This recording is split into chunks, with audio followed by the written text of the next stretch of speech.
नमस्कार दोस्तों।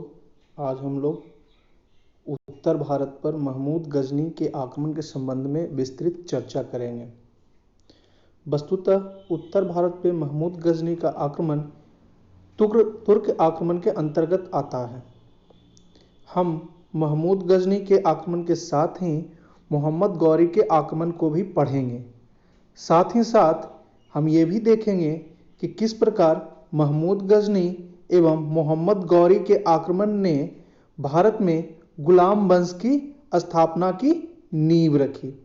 दोस्तों, प्राचीन भारतीय इतिहास से मध्यकालीन भारतीय इतिहास के ट्रांजिशन फेज में 3 घटनाएं बहुत ही महत्वपूर्ण भूमिका निभाती है। पहला, सिंध पे अरब का आक्रमण। दूसरा, महमूद गजनी का आक्रमण। तीसरा, मोहम्मद गौरी का आक्रमण। आज की क्लास में हम लोग महमूद गजनवी के आक्रमण के संबंध में विस्तृत चर्चा करेंगे। दोस्तों, मध्य एशिया में जब गजनी साम्राज्य का उदय होता है तो उनका पहला जो संघर्ष होता है वो पंजाब में के हिंदू राजशाही वंश के शासकों के साथ होता है, जिनमें प्रमुख शासक जयपाल, अनंतपाल जैसे शासक थे। गजनी वंश के प्रमुख सुल्तान सबुकुद्दीन गजनी ने पंजाब के हिंदू राजशाही वंश के शासक जयपाल को हराया था, जिसमें प्रतिहार, चौहान एवं चंदेल राजाओं की संयुक्त सेना ने जयपाल की तरफ से भाग लिया था। इसी सबुकुद्दीन का पुत्र महमूद गजनी भारत पर कई बार आक्रमण करता है। सुल्तान महमूद का आक्रमण।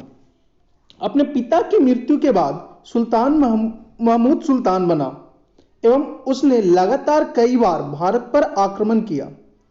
महमूद के आक्रमण का उद्देश्य धार्मिक था, ऐसा नहीं कहा जा सकता है, क्योंकि लेनपुर महोदय के अनुसार अगर महमूद को बगदाद से भी धन की प्राप्ति होती तो वह खलीफा पर आक्रमण करता एवं पवित्र बगदाद के नगर को लूटता।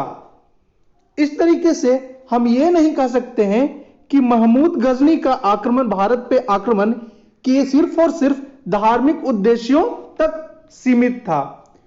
महमूद गजनी का भारत पर आक्रमण धार्मिक उद्देश्यों तक सीमित न रह करके राजनीतिक एवं अन्य उद्देश्यों को भी प्राप्त करता है। महमूद गजनवी के आक्रमण के कारण एवं उद्देश्य। पहला, महमूद ने भारत पर आक्रमण धन प्राप्ति के उद्देश्य से किया था, जिसके तहत उसने भारतीय मंदिरों को निशाना बनाया। दोस्तों, महमूद गजनी ने भारतीय मंदिरों को निशाना इसलिए बनाया क्योंकि ऐसा विख्यात था कि भारतीयों का धन, सर्वाधिक धन मंदिरों में संचित होता था, क्योंकि सारे राजा राजवाड़े, गरीब से अमीर प्रजा सब कुछ न कुछ धनराशि मंदिरों को दान देते थे। इस कारण मंदिर अकूत संपत्ति का भंडार बन गई। दूसरा पॉइंट, कुछ इतिहासकारों द्वारा महमूद द्वारा भारत पर आक्रमण को धार्मिक उद्देश्य से भी जोड़ा जाता है, जिसके तहत मूर्ति पूजा को रोकना उसका प्रमुख उद्देश्य था। दोस्तों, महमूद गजनी जब धन लूटने के उद्देश्य से भारत पर आक्रमण करता है तो चूंकि वह मुस्लिम था, इस्लाम को मानने वाला था, इस कारण कहीं ना कहीं इस्लाम की लोकप्रियता को स्थापित करने के उद्देश्य से वो इस्लाम को प्रचारित करने के उद्देश्य से उसने मंदिरों को एवं मूर्तियों को तोड़ने का कार्य भी किया। इस बात से इनकार नहीं। दोस्तों, महमूद गजनी के भारत पर आक्रमण के पीछे एक बहुत ही रोचक एवं महत्वपूर्ण घटना यह है कि महमूद को मध्य एशिया में होने वाली लड़ाई के लिए हाथियों की आवश्यकता थी। दोस्तों, हमें याद होगा कि मध्य एशिया में जो भी युद्ध लड़े जा रहे थे या फिर लड़े जाते थे वो कहीं ना कहीं घोड़ों के द्वारा लड़े जाते थे, जिनमें प्रमुखता घोड़ों की होती थी और तीव्र गति से युद्ध लड़े जाते थे। ठीक है, इसमें हाथियों की भूमिका महत्वपूर्ण हो जाती थी।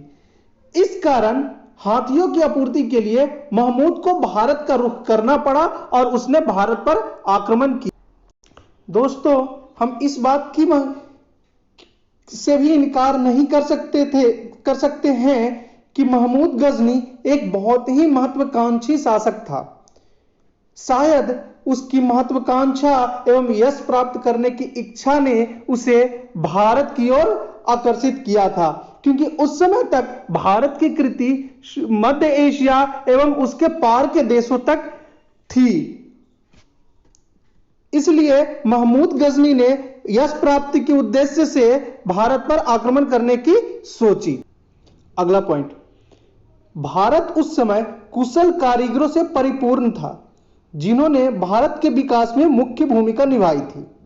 शायद कुशल कारीगरों एवं गुलामों के प्रति प्राप्ति के उद्देश्य से महमूद ने भारत पर आक्रमण किया होगा, इस बात से भी इनकार नहीं किया जा सकता है। महमूद द्वारा भारत पर आक्रमण राजनीतिक उद्देश्यों से प्रेरित था। शायद महमूद भारत में एक साम्राज्य की स्थापना करना चाहता था। दोस्तों, यहां सोचने वाली बात यह है कि महमूद गजनी जिस स्थान से आता था, जिस भौगोलिक अवस्थिति से आता था, वहां पर उसे अपने राज्य को बढ़ाने के चांसेस कम दिख रहे थे, क्योंकि एक तरफ खलीफाओं का शासन था, दूसरी तरफ मध्य एशिया की बेजान निर्जन भूमि पड़ती थी, जिसका उसे ना तो धन की प्राप्ति हो सकती थी और ना ही राज्य का विस्तार हो सकता था। ऐसी विपरीत परिस्थिति में उसने भारत की ओर रुख किया, जहां से उसे धन की प्राप्ति भी हो सकती थी, इस्लाम के नाम पर इस्लाम का वो प्रचार भी कर सकता था और साथ ही साथ उसे एक नए साम्राज्य की प्राप्ति भी हो सकती थी। इस बात की अवधारणा से इनकार नहीं किया जा सकता है।